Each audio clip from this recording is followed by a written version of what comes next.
Welcome to the fourth entry of Let Me Tell You Why You're Wrong. Today we're going to talk about tithing and poverty, the right and the wrong. I respect people's faith and a commitment to their beliefs. But let's talk about when faith interferes with goals in life. I don't agree with established religions imposing on people and misleading them about their personal commitment to an organization that preaches donations and members' responsibility, both required and expected. I know this will be controversial, but let's talk about dumb is dumb. Religious leaders need to be aware and fair, not desperate and greedy.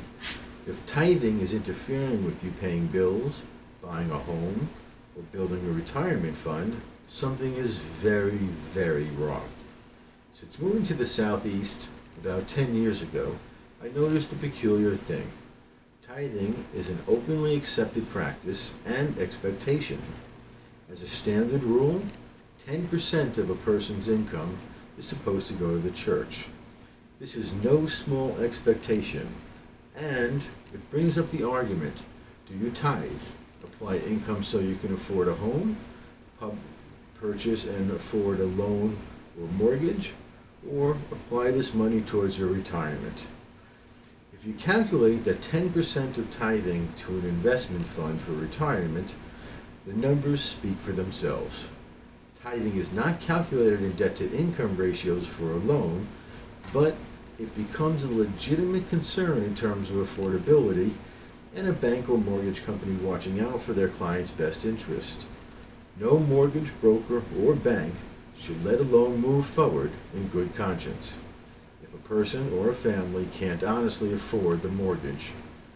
One has to ask, does God prefer you give 10% of your income to the church, or you own a home and build a resource for education, developing equity to eventually offer other financial opportunities, or apply that money towards your retirement?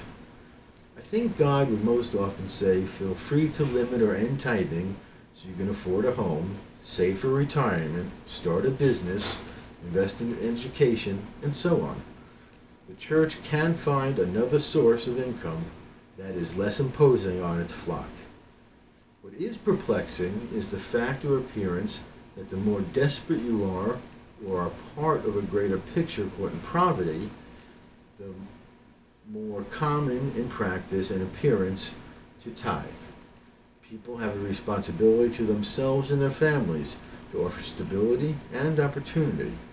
The more entrenched in poverty, the greater the devotion to faith and hope, at least as it appears. Hope isn't about the expectation that God is going to lead you to a lotto win, but rather you should need to lead yourself to creating opportunity and stability.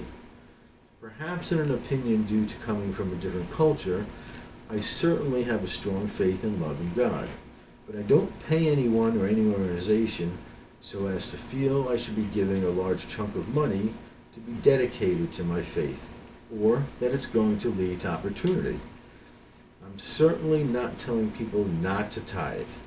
I am, however, telling people to be aware of what impact tithing has on them and their income, their future, and other aspects of what tithing means financially to them.